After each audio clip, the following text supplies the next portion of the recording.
Pagkukumpuni sa EDSA o EDSA Rebuild, sisimulan na sa kalagitnaan ng Hunyo ngayong taon ayon sa Department of Transportation.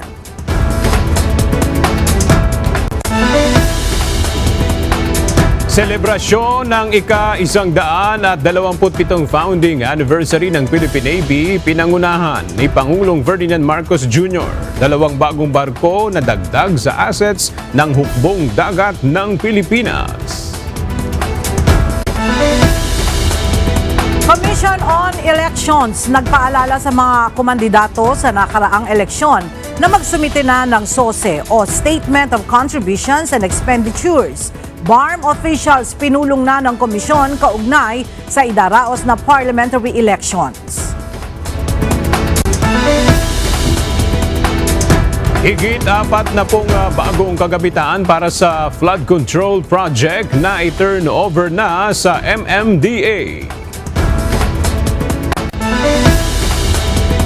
At Russia at Ukraine magkakaroon ng direct peace negotiation ayon kay US President Donald Trump.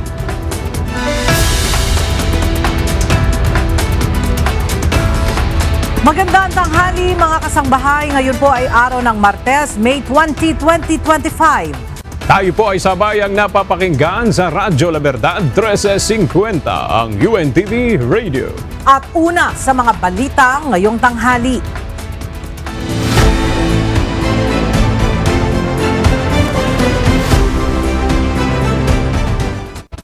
Naiproklama na kahapon ng Commission on Elections o COMELEC na nagsilbing National Board of Canvassers ang mga nanalong party list organization sa katatapos lamang na halalan. Tiniyak naman ng komisyon na hihigpitan nito ang pagsala sa aplikasyon ng mga party list group sa mga susunod na halalan sa bansa. Ang detalye sa report ni Dante Amento. Tiniyak ng Commission on Elections o COMELEC na magiging mahigpit sila sa pagsala sa mga aplikasyon ng mga party list organization sa mga susunod na eleksyon. Ayon kay Chairman George Erwin Garcia, ito ay para masiguro na matutugunan ang layunin ng party list system na may kakatawan sa nasa marginalized sector at underrepresented. Kasama rin sa isusulong ng komisyon ang pagripaso sa buong batas ng party list. Dapat po kasi talagang yan lahat ng bagay niyan, legislation. Ang solusyon legislation, lagi may nagsasabi, hindi na marginalize and underrepresented yung party list. Pero siyempre po sa bandang huli, yan, batas po kasi ang dapat dyan eh. Dagdag pa nito, hindi na nila papayagan ang mga grupo na gagamit pa ng pangalan ng mga programa o palabas sa telebisyon, gayon din ang mga ayuda ng gobyerno. Wala na makakagamit ng pangalan ng telenovela, wala na makakagamit sa mga magpapa-accredit ng pangalan ng isang ayuda ng pamahalaan. Tama na po yun. Dapat nakabase na sa advokasya. Panawagan ng COMELEC sa mga mamamayan at iba pang interest group na tulungan sila na masala ang mga party list. Paliwanag ni Garcia, kaya nila isinasa publiko ang pangalan ng nominees ng mga party list ay para makilatis. Dapat po sana nakabantay tayo lagi. May publication naman po eh. Para po hindi yun na-accredit na tsaka lang tayo magpapay later ng petition to cancel accreditation. Dapat po, tulungan niyo po ang COMELEC sa pagsasala. Dante Amento, UNTV, News and Rescue. Diyos ang aming sandigan, serbisyo publiko ang aming pinahahalagahan. Nagpaalala ang Commission on Elections sa lahat ng mga kumandidato nitong nakaraang halalan, nanalo man o natalo na kailangan nilang magsumite ng Statement of Contributions and Expenditures o SOSE. Samantala, pinulong ng COMELEC ang kanilang mga opisyal sa Bangsamoro Autonomous Region in Muslim Mindanao kaugnay ng parliamentary elections. Mula sa Maynila, nagbabalik si Dante Amento live. Dante, kailan ba yung nakatakdang filing ng SOSE at kailan din ang deadline niyan? Magandang umaga, Aga. Nagsimula na ang paghahain ng Statement of Contributions and Expenditures o SOSE pagkatapos ng eleksyon. At June 11 o eksaktong isang buwan pagkatapos ng halalan, ang deadline naman ng paghahain ng SOSE. Ang SOSE ay itemized na kabuuang ginastos ng isang kandidato sa panahon ng kampanya kapag national candidate ay mula February 11 hanggang May 10, 2025 ang coverage ng kanyang SOSE. Samantala kung local candidates naman ay mula March 28 hanggang May 10. Sa ilalim ng batas, 3 piso kada rehistradong botante ang maaaring gastusin ng isang kandidato na may political party at 5 piso naman kapag independent. Babala ng komisyon, kapag bigong magsumite ng SOSE kahit nanalo pa ay hindi makakaupo sa pwesto. Kapag 2 beses na hindi magsusumite ng SOSE ay tuluyang madidiskwalipika na sa pagtakbo at kapag kasobra naman o itong tinatawag nilang overspending ay maaari. Ipinaalala din na aga ng komisyon na hanggang June 11 pa rin ang umiiral na gun ban. Kaya bawal pa ang pagdadala ng baril sa labas ng tahanan. Samantala sa ngayon aga ay ongoing itong pagpupulong ng komisyon sa kanilang mga opisyal sa Bangsamoro Autonomous Region in Muslim Mindanao, BARM. Ayon kay Chairman George Erwin Garcia, ito ay paghahanda nila ngayon pa lamang sa gagawing parliamentary elections sa Oktubre 13. Nais malaman ng COMELEC kung ano ba ang isyo noong halalan sa rehiyon, kabilang na ang isyo kung bakit nahuli o itong late na nagpapadala ng election result ang Bangsamoro Region, particular papunta sa National Board of Canvassers. Yan mo ang ating update mula dito sa Maynila. Balik sa iyo, Aga. Maraming salamat, Dante Amento. Lubos na ikinatuwa ng Commission on Elections ang karagdagang 1,000 piso sa honoraria na matatanggap ng poll workers matapos ang 2025 midterm elections. Kalinsabi nito ang hiling ng komisyon na ito ay maisa sa batas upang maging permanente na sa mga susunod na halalan sa bansa. May report si Jed Neresina. Isang kahilingan ang naipahayag ni Commission on Elections Chairman George Erwin Garcia kaugnay ng karagdagang benepisyo o kompensasyon para sa mga guro at election workers na magsisilbi sa mga susunod na halalan sa bansa. Sana automatically sa bawat eleksyon, meron dagdag kaagad na escalation. Para naman din, batas na yon. Hindi na natin ihihingi at isasama sa budget. At saka may additional dapat pang ibang benefits. Halimbawa, nakalagay sa batas, 5 days incentive leave. Baka naman pwedeng gawin na. Ginawa namin 10 eh. Pero sa amin lang yun. Kung magiging batas yun, and such other benefits sana. Para naman po kahit paano, ganahan yung mga guro natin na makapagsilbi sa isang eleksyon. Kasunod ito ng pagtiyak ng Department of Budget and Management na may dagdag na 1,000 piso pa ang honoraria na matatanggap ng mga guro na nagsilbi nitong nakaraang eleksyon. Ito ay bukod pa sa naunang 2,000 pisong dagdag na kompensasyong naaprubahan na o nasa ilalim ng 2025 General Appropriations Act. Ayon sa DBM, naglaan ng higit 700 milyong piso para sa nasabing dagdag na honoraria ng humigit kumulang 700,000 guro.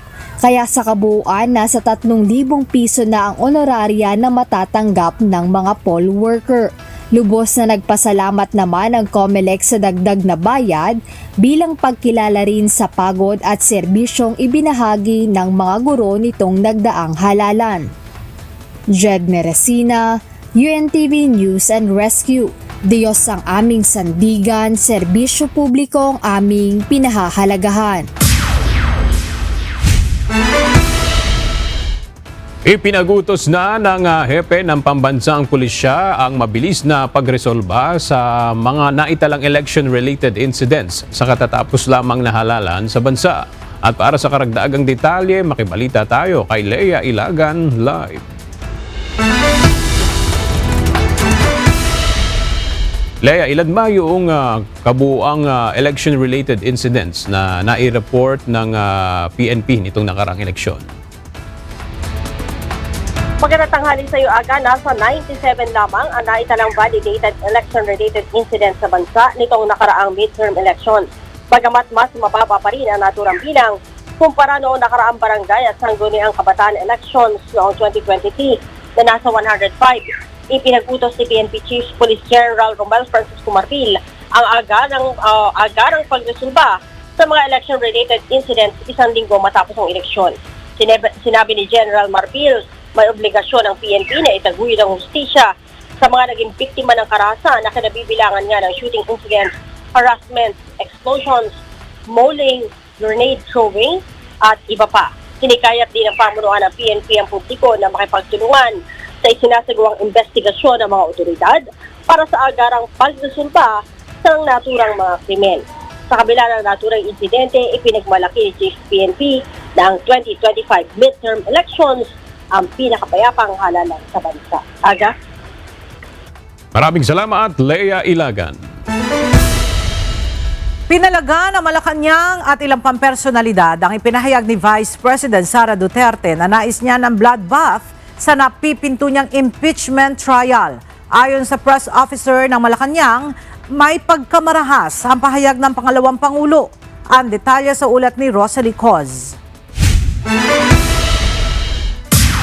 Umani ng reaksyon mula sa Malacanang at iba pang personalidad ang huling pahayag ni Vice President Sara Duterte kaugnay ng napipinto nitong impeachment trial. Ayon sa Vice Presidente, kung siya ang tatanungin, gusto niya ng impeachment trial dahil gusto niya ng bloodbath.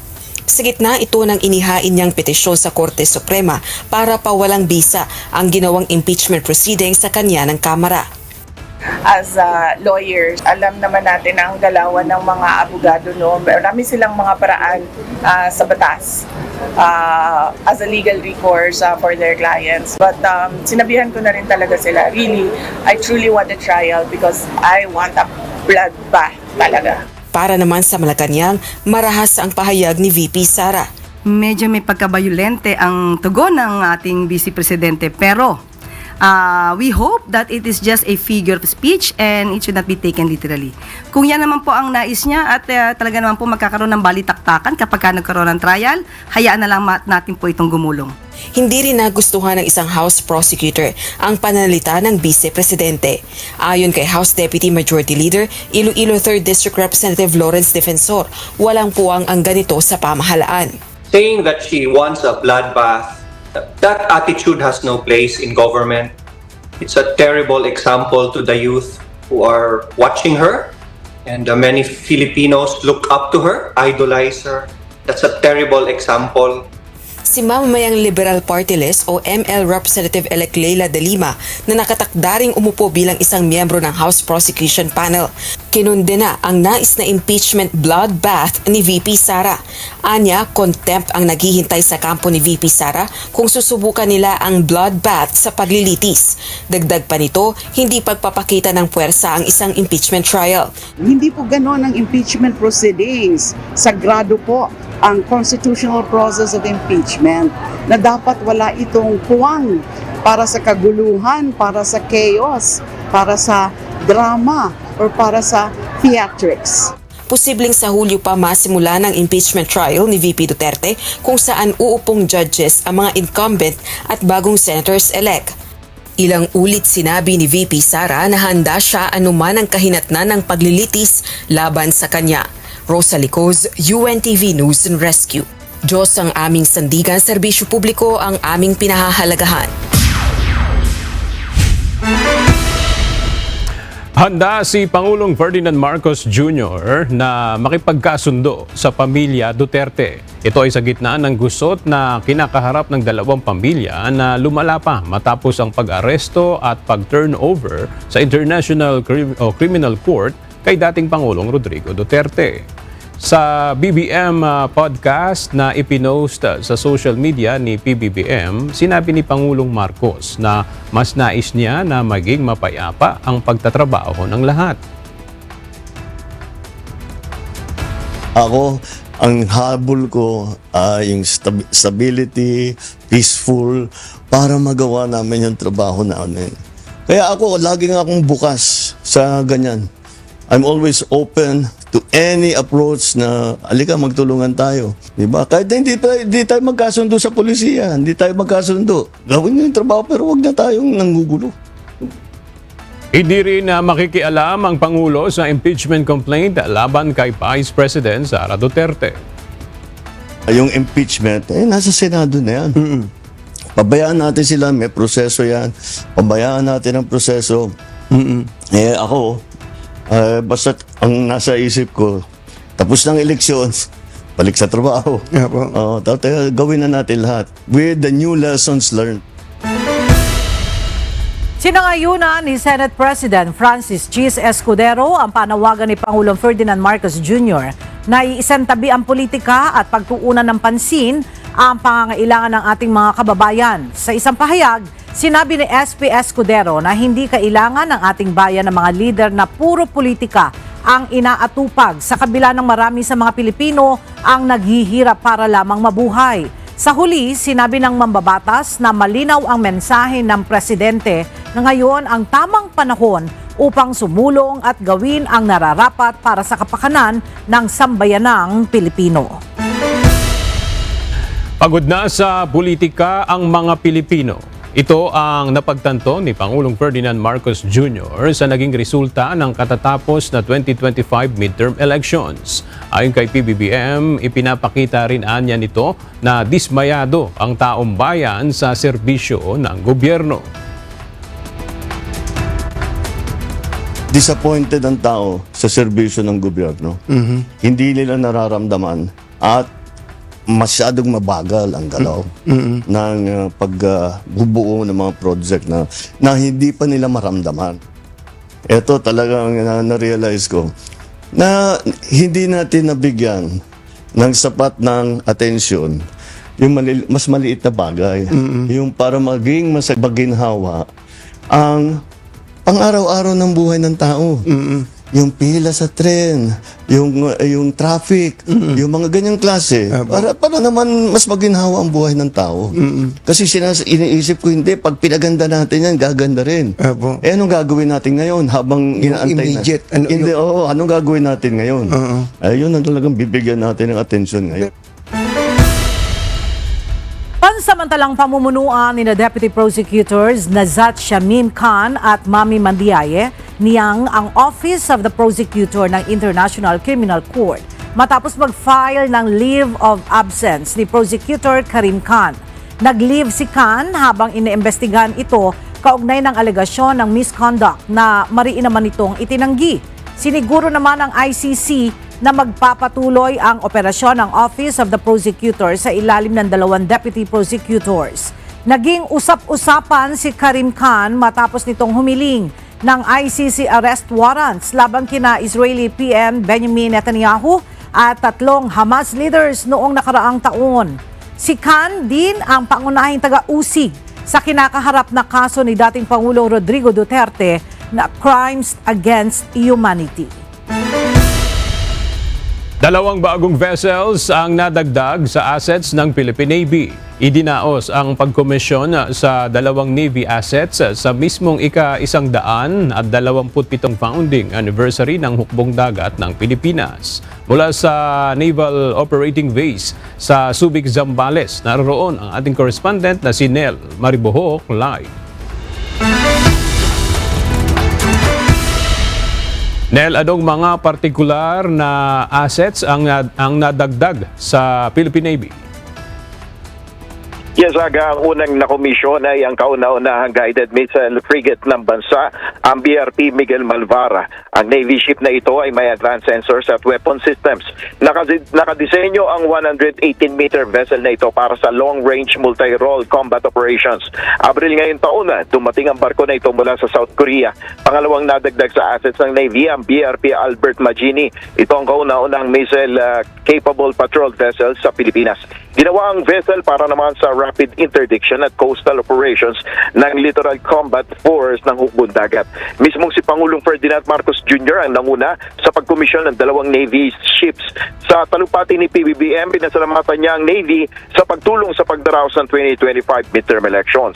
Ayon sa Pangulo, hindi niya hahayaan na may lumapastangan sa soberanya ng Pilipinas. Nangako rin ng Commander-in-Chief sa patuloy na suporta para sa modernisasyon ng Hukbong Dagat. Yan muna ang ating update. Balik sa iyo, Aga. Maraming salamat, Nel Maribohok. Nagpaabot ng mensahe si Vice President Sara Duterte kaugnay sa selebrasyon ng ika-127 anibersaryo ng Philippine Navy. Sa isang video message, sinabi ni VP Sara na buong puso nating parangalan at pasalamatan ng hukbong dagat ng Pilipinas at kinilala ang kanilang serbisyo sa loob ng maraming dekada para ipagtanggol at protektahan ang ating karagatan.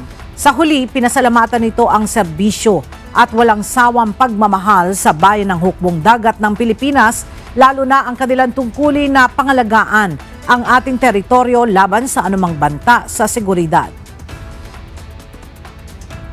Sa araw na ito, buong puso nating parangalan at pasalamatan ang hukbong dagat ng Pilipinas. Sa maraming dekada ng inyong paglalayag, kayo ay nananatiling matatag na haligi ng sandatahang lakas at matapang na tagapagtanggol ng ating karagatan. Maraming salamat sa inyong tapat na serbisyo at sa walang sawang pagmamahal sa bayan. Lalo na sa inyong tungkuling pangalagaan ang ating teritoryo laban sa anumang banta sa seguridad. Target na simulan ang muling konstruksyon ng kahabaan ng EDSA sa kalagitnaan ng Hunyo, ayon sa Kagawaran ng Transportasyon. Sinabi naman ni Transportation Secretary Vince Dizon na tatawagin na rin itong EDSA Rebuild sa ilalim ng Build Better More na programa ng administrasyon. Mula sa EDSA Pasay City, narito ang live report ni Asher Cadapan Jr.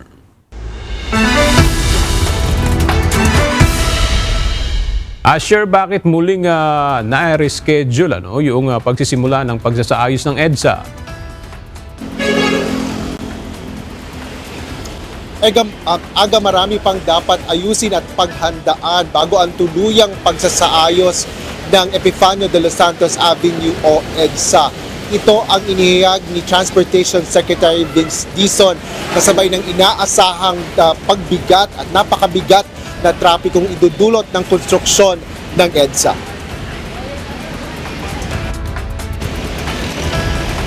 Ayon kay Secretary Dizon, nakipagpulong sila kahapon kasama ang Department of Public Works and Highways o DPWH at Metropolitan Manila Development Authority o MMDA. Kaugnay ito ng naunang planong rehabilitasyon ng buong kahabaan ng EDSA. Ngunit sa ngayon, nilinaw ng kalihim na ang direksyon na anya nila ay total rebuild o babaguhin na ang EDSA. Hindi anya tulad ito ng mga dating kinagawian na patsi-patsi, reblock at rehab. Ang target date ay middle of June. Middle of June. Wala pang exact date, pero middle of June ang target date. Kailangan simulan na yan kasi nga, sabi nga ng Pangulo, 45 years na bago talagang inayos ang EDSA. Kaya nga, ang tatawagin na nga namin dito, hindi na nga EDSA Rehab EDSA Rebuild na. Kasi Build Better More na ito I-agree ni Dizon na sa susunod na linggo ay i-anunsyo ng DPWH ang lahat ng dapat gawin sa EDSA Rebuild. Isa kasi niyang pinakamahalaga dito ay ang napakabigat na trapikong kaakibat ng proyekto. Kaya kasama rin ng MMDA sa pagpaplano ng mga rerouting na ipatutupad kasabay ng konstruksyon ng EDSA. Paliwanag ni MMDA Chairman Romando Artes, may halos isang buwan pa para maipaalam ito sa publiko upang magsagawa ng mga kaukulang adjustment at pagpaplano sa kanilang mga biyahe.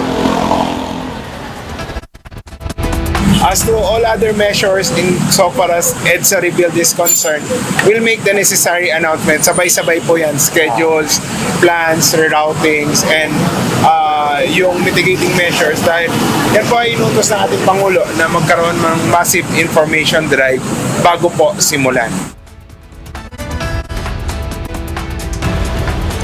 Agad tiniyak naman ng MMDA na magiging minimal o maliit lang yung epekto sa trapiko ng rehabilitasyon naman ng Guadalupe Bridge. Bunso dito nang itatayong Victor Bridge na maaaring daanan ng mga motorista habang isinasa ilalim ang EDSA sa rebuilding.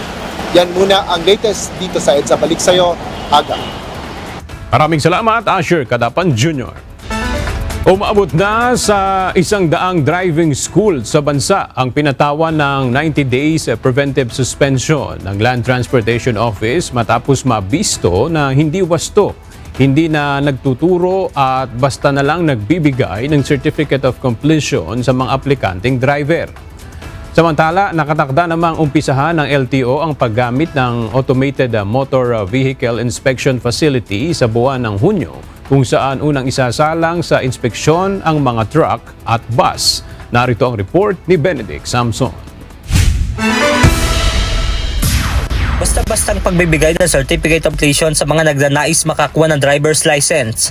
Ito ang nadiskubre ng Land Transportation Office sa nasa 100 driving school sa bansa. Kaya naman pinatawan ng mga ito ng 90 days preventive suspension habang nakapending ang hearing ng mga ito. Worst part, hindi na nagtuturo.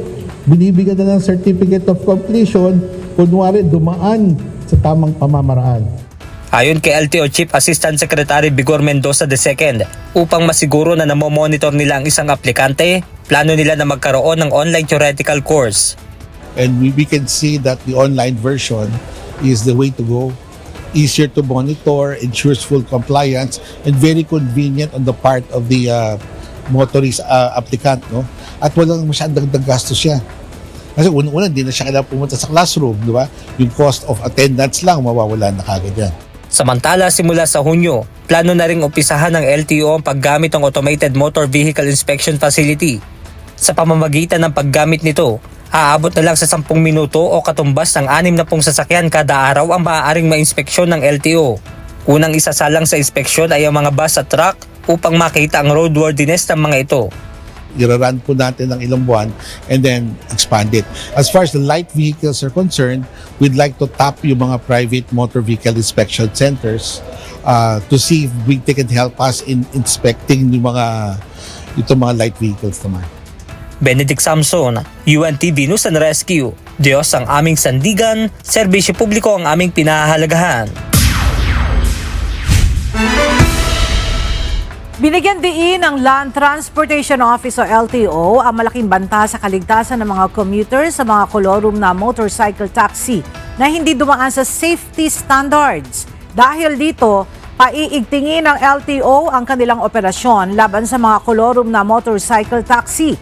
Sa opisyal na pahayag ni LTO Chief Assistant Secretary Vigor Mendoza II, sinabi nitong hindi nila pwedeng payagang makompromiso ang kaligtasan ng mga commuter ng mga rider na walang training, accountability o proper vetting. Palalakasin nila ang pagpapatupad ng anti-colorum laban sa mga illegal na MC taxi, kasabay ng pagtitiyak na ang mga legal operators ay sumusunod sa pinakamataas na safety standards. Na-turn over na sa Metropolitan Manila Development Authority kaninang umaga ang nasa mahigit 40 mga bagong kagamitan para sa flood management project sa National Capital Region. At para sa ibang detalye, makibalita tayo kay Benedict Samson live.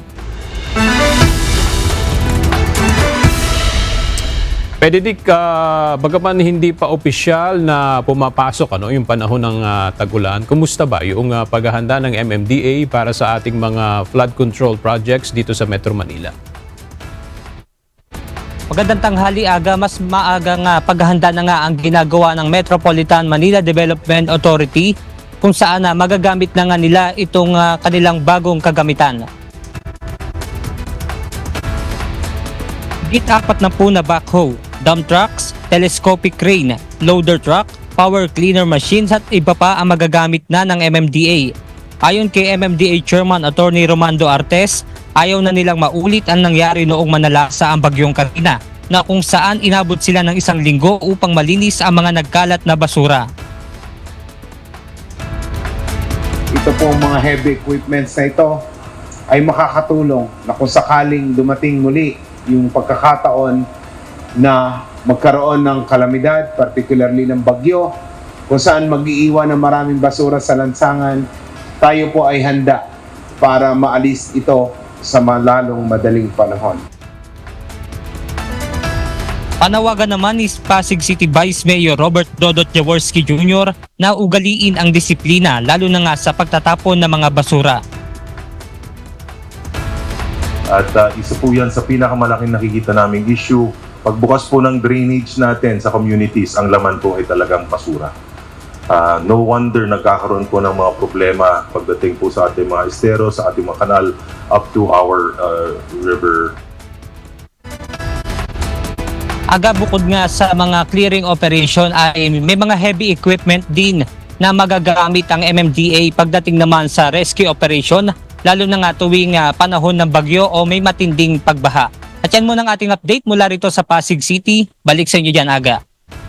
Maraming salamat, Benedict Samson.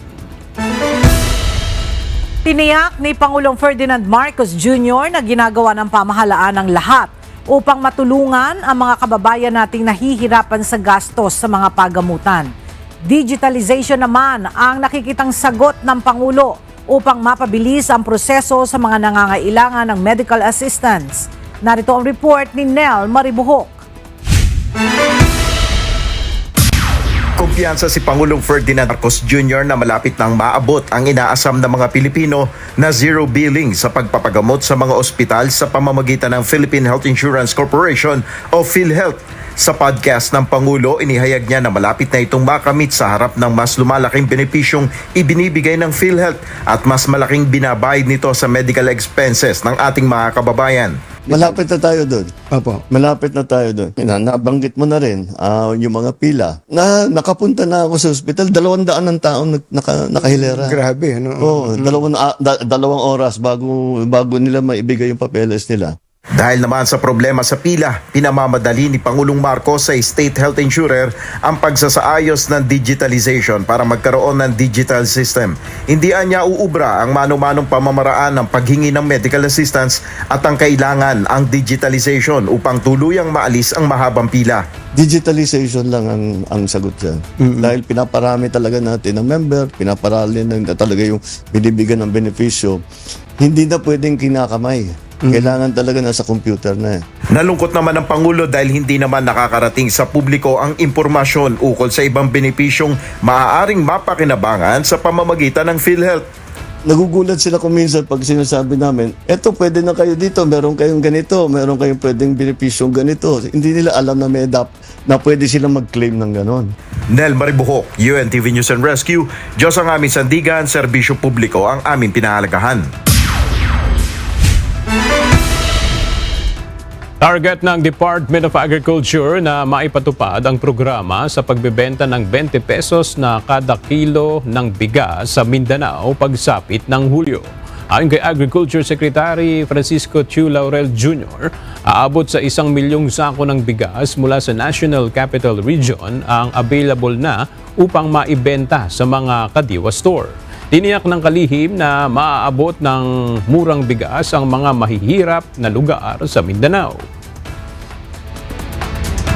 So number one on sa phase 2 natin in July will be Zamboanga del Norte, which has a 37.7% of poverty incidence. Yan ang pinamataas. Pangalawa, Basilan, Cotabato City, Tawi-Tawi, Maguindanao del Sur, Maguindanao, Davao Oriental, Sorsogon, Maguindanao del Norte. Yan ho ang phase 2. Ang phase 3 naman, September. No, the list is Sultan Kudarat, Lanao del Norte, Catanduanes, Agusan del Sur, Sarangani at Dinagat Island. Tinukoy ni Pangulong Ferdinand Marcos Jr. na pawang mga opisyal ng gobyerno ang sangkot o nasa likod ng nagaganap na pagpupuslit ng mga bigas sa bansa. Sa podcast ni PBBM, sinabi ng Pangulo na import lang ng import ang mga salarin na siya rin nagkokontrol sa presyo ng bigas at ginagawa ito sa pamamagitan ng hoarding. Hindi anya iniintindi ng mga tiwaling opisyal kung may kikitain pa ang mga magsasaka. Ganun pa man, walang binanggit si PBBM patungkol sa pagkakakilanlan ng mga sangkot na opisyal ng gobyerno sa rice smuggling. Ang una na, kung titignan ninyo, ang isa sa una namin ginawa, nag-raid kami ng mga warehouse. Etong pinakamalupit. Sinabi namin, ba't may ganito? At hindi na iniintindi, basta't puro ang import natin. Dahil ang nag-i-smuggle, mga official din ng gobyerno. Kumikita sila. O di bakit nila papalitan? Sige, pasok lang sila ng pasok. Hindi nila iniintindi ang production, hindi nila iniintindi yung sistema, hindi nila iniintindi ang presyo ng palay, ang presyo ng bigas, ang kikitain ng magsasaka. Wala ganun. Nagbabala si Pangulong Ferdinand Marcos Jr. na posibleng mas marami pang opisyal ng gobyerno ang matanggal sa pwesto kasunod ng isinasagawang performance review sa kanyang gabinete. Sa isang panayam, sinabi niyang may mga opisyal nang tinanggal dahil sa mga napatunayang irregularidad at mababang performance. Binigyang diin ng Pangulo na hindi sapat ang mga paliwanag at ang mahalaga ay ang aktwal na resulta at serbisyo sa taong bayan. Tiniyak pa nito na agad niyang aalisin sa pwesto ang sinumang mapatutunayang hindi gumaganap ng maayos na tungkulin. Sa kaugnay na ulat, sinabi ng Malacanang na maaring masuspindi o masibak pa ang ilang opisyal dahil sa questionableng 1.4 billion pesos na land acquisition ng OWA. Ang nasabing issue ang naging dahilan ng pagkakatanggal kay dating OWA Administrator Arnel Ignacio. Iniimbestigahan na ng Department of Migrant Workers ang nasabing transaksyon na hindi umano inaprubahan ng OWA Board of Trustees. Ang gagawin natin, performance review. Maganda naman ang takbo, pero performance review. Para ito yung target natin, ba't di natin naabot? O ito, nakuha natin. Ito, overpriced na naman. Sa ginagawa namin performance review, yun ang warning ko sa kanila, and that's what we will have to look at again. Kung talagang may nagkukulang o corrupt, kung talagang masyadong mabigat yung kanilang kasalanan, kasuhan na namin. Para po sa mga kababayan nating naghahanap ng trabaho abroad, mas pinalawak pa ng Czech Republic ang job opportunities para sa mga Pilipinong manggagawa na gustong magtrabaho sa nasabing Eastern European country. Mula sa Mandaluyong City, ang detalye sa report ni Ivan Alvarez live.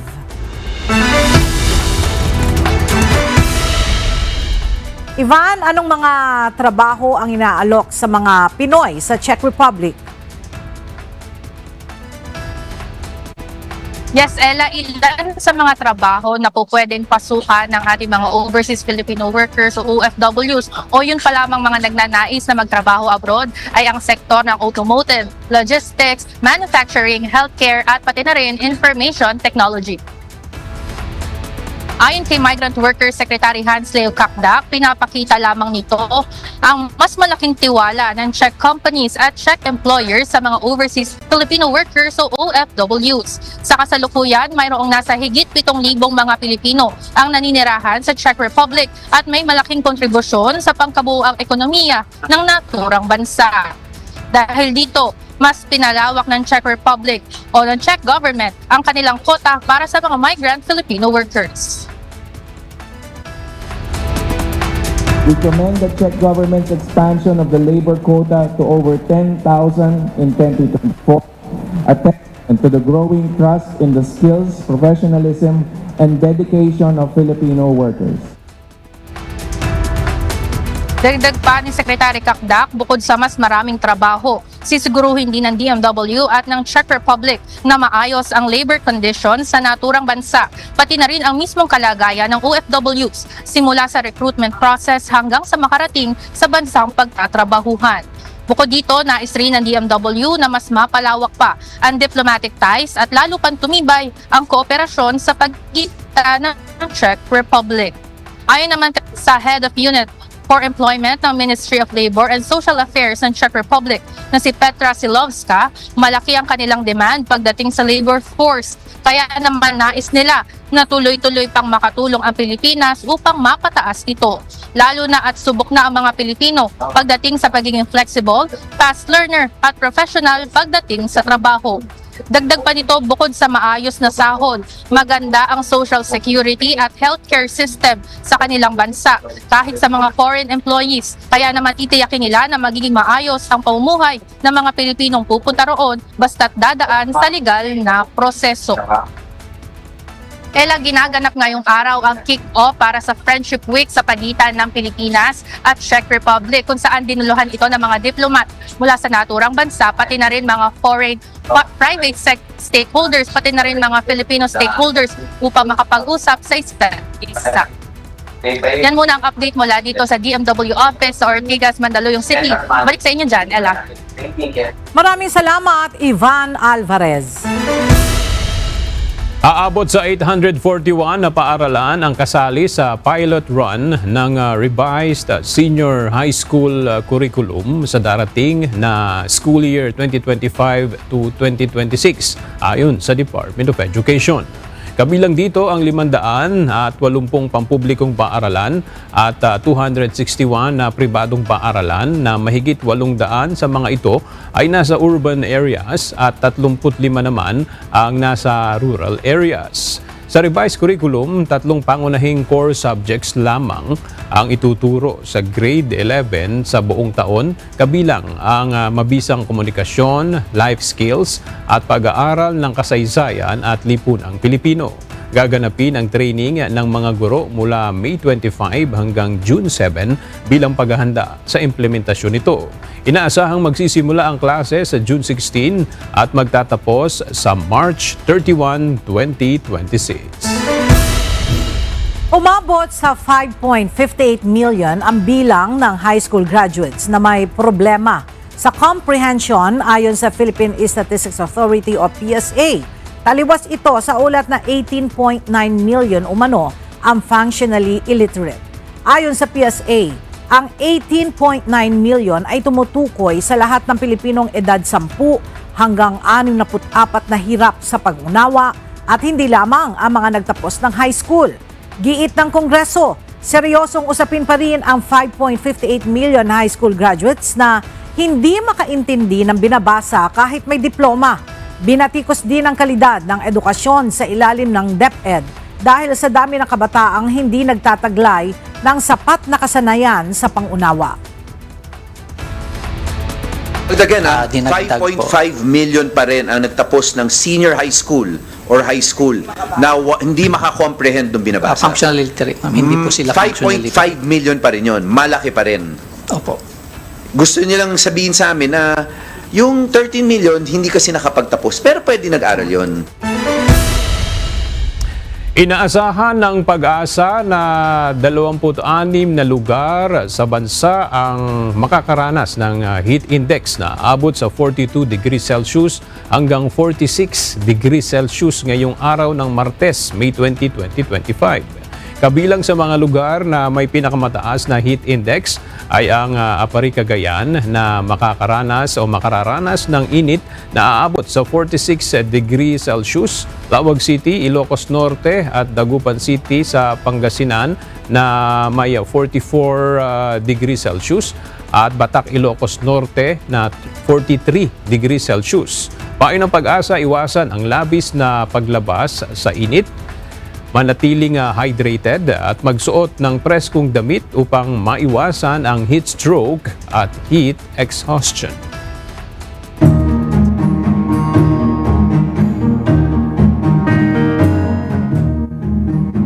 Nagsimula na ang Tara, Basa Tutoring Program ng Department of Social Welfare and Development, DSWD Field Office 5 sa 3 lalawigan sa Bicol Region. Naglalayon itong maturuan at maihanda ang mag-aaral na hirap sa pagbabasa sa rehiyon. Para sa detalye, makibalita tayo kay Jerry Galicia, live.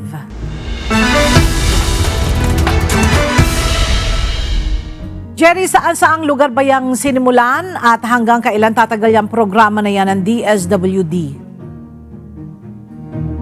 Yes, Ella, formal na nga nilunsad ng Department of Social Welfare and Development o DSWD Field Office 5 ang tutoring program o yung Tara, Basa Tutoring Program na sa mga bayan sa Bulan, Sorsogon, Libana sa Camarines Sur at sa Daraga, Albay. Tatagal ng 20 araw ang pagtuturo o gagawing pagtuturo sa pagbasa ng mga kawani ng ahensya at maging mga tutor mula May 19 hanggang June 14, 2025. Ang programa ay nagsimula kahapon sa 3 lalawigan sa Rehiyon 5. Tinatayang nasa kabuuang 4,548 benepisyaryo na mga batang nahihirapan sa pagbasa.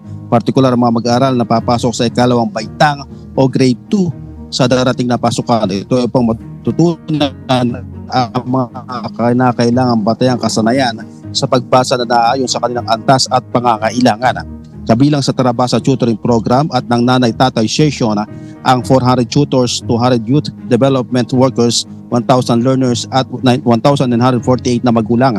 Ang mga YDW ang magsasagawa naman ng Nanay-Tatay Session na layong palakasin ang pundasyong kaalaman sa parenting ng mga magulang para mapahusay ang paggabay sa pagkatuto ng kanilang mga anak sa loob at labas ng kanilang tahanan. Ang Tara, Basa Tutoring Program o TBTP ay isang flagship program sa ilalim ng Executive Order o EO number 76 na pinangungunahan ni Secretary Rex Gatchaliana. Isa rin sa mga layunin ng programa ay ang makapaghatid ng reformadong educational assistance sa pamamagitan ng Cash for Work program, kung saan ang mga estudyanteng nasa kolehiyo ay nagsisilbing tutors ng mga batang nahihirapan sa pagbasa, gayon din bilang facilitator ng nanay-tatay session. Bukod pa ang mapababa ang attrition rate ng mga estudyante sa kolehiyo bunga ng kahirapan at mapalakas ang kakayahan ng mga bata sa pagbasa. Yan ang balita. Balik sa iyo, Ella. Maraming salamat, Jerry Galicia. Pinaghahandaan na ng Commission on Elections o COMELEC sa Cordillera ang nakatakdang barangay at sangguniang kabataan elections sa December 1, 2025. Ayon sa pamunuan ng COMELEC Cordillera, sa July 1 hanggang July 11 ang nakatakdang linggo para sa registration ng COMELEC sa mga hindi pa rehistradong botante. Sa inilabas na memorandum ng COMELEC na Calendar of Activities para sa barangay at sangguniang kabataan elections sa October 1 hanggang October 7 ang filing ng Certificate of Candidacy ng mga kandidato. Iiral naman ang election gun ban mula October 27 hanggang December 31. November 20 to November 29 ang campaign period at sa December 1 mula alas 7 ng umaga hanggang alas 3 ng hapon ang botohan. Nasa 6.8 million pesos na halaga ng iligal na droga ang nasabat ng Philippine Drug Enforcement Agency at Philippine Coast Guard sa Holosulu kahapon, May 19. Kinilala ang suspect na si alias Buds, 37 taong gulang at residente ng Luok, Tulay, Patasulu. Nakuha sa suspect ang nasa 1 kilo ng hinihinalang shabu matapos ang buy-bust operation ng mga otoridad sa Barangay Street, Chinese Pier. Nasa kustodiya na ng PIDEA si alias Buds at nahaharap sa kasong paglabag sa Republic Act No. 9165 o Dangerous Drugs Act of 2002.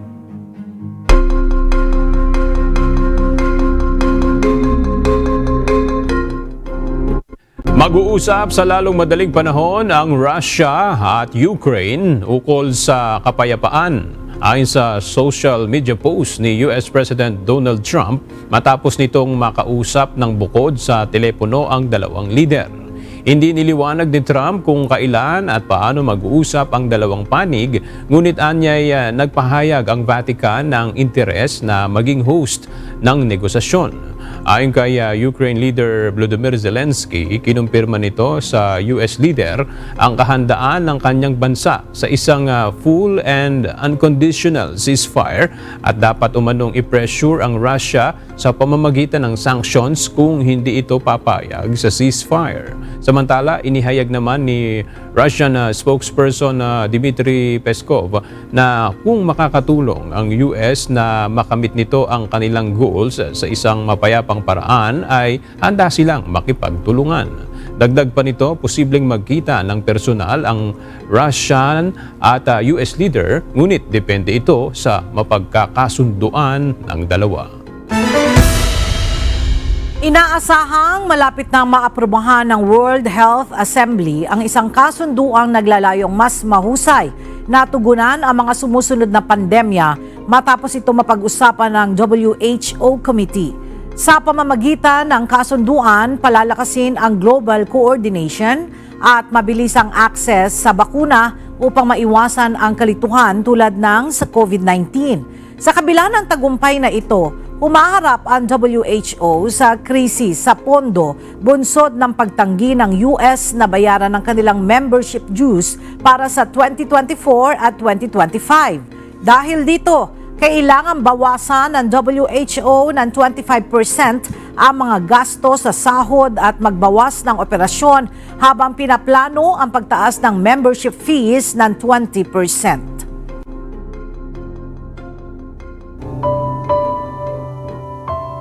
At sa ating pong iiwang mga salita ng Diyos na ating sandigan mula sa Aklat ng Kawikaan, Kapitulo 29, versikulo 23 na nagsasabi, ang kapalaluan ng tao ay magbababa sa kanya, ngunit ang may mapagkumbabang diwa ay magtatamo ng karangalan.